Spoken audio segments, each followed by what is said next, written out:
Meron na naman pong fake news na pinalabas yung mga sabihin natin anti-Marcos o pro-Duterte or mga maintrigang tao. Kasi pinapalabas nila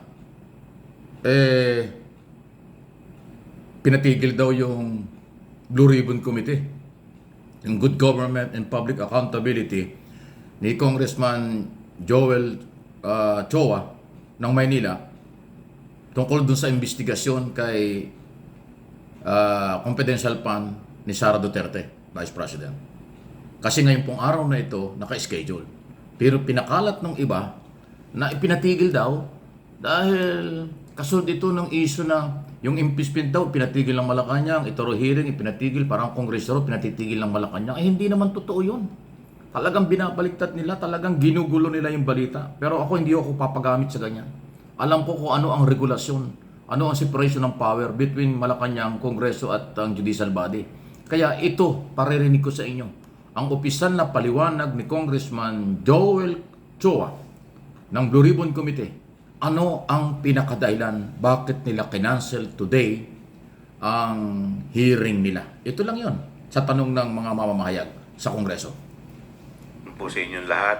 Actually, kanina umaga po, hindi lang po si Kong Pami ang tumawag sa akin, hindi rin lang po si Kong Sia. Marami pong mga miyembro ang nagtumawag po sa akin patungkol po dito sa issue na to. Kaya po kami po kanina ay nagdesisyon na i-postpone yung committee hearing for tomorrow to pave way sa investigasyon po ng NBI nang sa ganun ay hindi naman po kami nagagamit bilang excuse para masagot po yung complaint po dito dahil naniniwala po kami ito pong issue sa NBI ay napakahalaga at ito po ay it concerns national security. Kaya kami po ay nagdesisyon na i-postpone po muna ang committee hearing for tomorrow. Yung ngayon yan, ngayon. Yung sinasabi niyong for tomorrow, ngayon na yon. Okay? Si Congressman Choa, yung chairman ng committee, yun din ibang mga congressman, ganyan din ang paniniwala. Si Congressman Ortega at saka si Congressman Conho. Tingnan natin kung anong sasabihin nitong congressman na iba. Dagang ko lang din. Yeah, si Congressman Ortega ng La Union. Get the committee wrong, no? Ayan, These are both equally important na proceedings, especially itong hearings din natin in aid of legislation. Pero napaka-importante din po na masagot po yung mga tanong at kaukulang investigasyon po ng NBI. Kasi hindi naman po biro. These are grave threats. Yan ang mga dahilan. Sabi nga po Hindi ni sila Chair, pinatigil. national security is at stake. And nakakabahala po, saka nakakatakot. Ako nga po mismo natatakot nung narinig ko po yung mga threat na ganun. So, dagdag ko lang po. Salamat. Yan, so malinaw. Sinasabi. Well, ayaw Ito si Congressman Conghon, nating Sabela. maging rason, no? Or maging hadlang Dali, sana. Ito, naka-block. Gawing rason ang hearing ng Blue Ribbon Committee para hindi harapin ni Vice President Sara, lalong-lalo na yung subpoena sa kanya ng NBI. Dahil napakalaking usapin ito, lalong-lalo na patungkol sa national security ng ating bansa. Dahil nakita naman natin na talagang pinagbantaan niya ang buhay ng ating presidente, ang ating buhay ng ating speaker, ang buhay ng ating first lady. Yan, malinaw. At lalong-lalo na may mga kaso pa siya na kailangan niyang harapin, no? So, talagang tama din yung naging desisyon, no, ni Chairman Joel na ipagpaliban yung hearing bukas. Hearing bukas kasi kahapon niya sinabi yan. Hearing ngayon. Ngayon pong Friday ang dapat na sunod na hearing ng Blue Ribbon Committee. So, yan po, ang malinaw So, again, kaya ako pinarinig yan kasi, tulad ng sinabi ko kanina, may nagpakalat na naman na natakot daw yung Kongreso kay Sara Duterte. Tumigil daw sa pag-imbestiga ang Kongreso dahil nagalit ang mga Duterte at mga supporters. Ipinatigil daw ng Malacanang ang Kongreso. Ay, puro kalukuhan yan. Hindi po gagawin ng Malacanang ang ganyang kautusan at hindi rin gagawin ng Kongreso na matakot.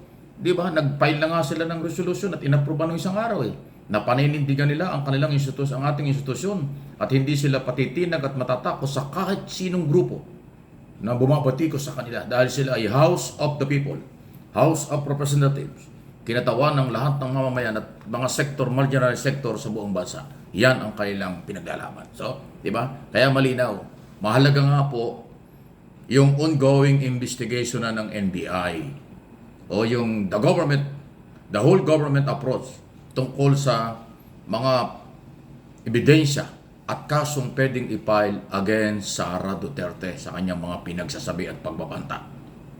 Kaya ang lead agency, ang NBI, under ng DOJ, Department of Justice, ang nagsummon, nagpatawag. Hindi ko alam kung anong nangyari. Pero dumating man o hindi yan, ano man ang statement niya, hindi naman mapipigilan ng Estado na siya kasuhan. Kasi yun yung summon sa kanya, parte lang yan ng rule of law. Inimbitahan siya para madinig yung kanyang panig. Kung ayaw niyang magsalita at ayaw niyang sundin ayaw niyang paniwalaan, kung ano man ang kanya sasabihin, hindi naman ho yan ang masusunod. Ang masusunod, ebidensya. Ang masusunod kung ano yung hawak ng mga investigador ng NBI na magpapatunay sa mali at paglabag sa mga batas ng pangalawang Pangulo. Yung pagharap or pagpapatawag kay Sara Duterte, proseso lang yon. Hindi ibig sabihin yung takot ang gobyerno sa kanya. Hindi ibig sabihin takot ang NBI at investigador sa kanya. Hindi. Yan ay proseso na binibigyan siya ng pagkakataon. Kung siya'y magsasalita at kung ano man ang kanyang sasabihin, subject yan for review. Kung tatanggapin o hindi ng mga investigador at ng mga prosecutor ng Department of Justice. Ayan na. Kasi ang pinapairal ng gobyernong ito under President Marcos, due process, rule of law, due process. Di ba? Pag may ganyang alingaskas na balita, imbestigahan. Pag may nakuhang ebidensya, dalhin sa korte, then magkaroon ng trial, iharap sa korte. At ang korte ang bahalang magparusa kung ano ang sinasabi ng batas. Yan ang proseso. Okay? Huwag kayong maniwala doon sa nagpapakalat na kayang-kaya daw takutin ng gobyerno ni Sara Duterte itong gobyernong ito. Takot daw yung mga investigador, pati Kongreso at kung sino-sino kay Sara. Sino ba sila? Sino ba kayo? Bakit naman matatakot sa inyo ang gobyerno? Bakit matatakot sa inyo mga mamayan?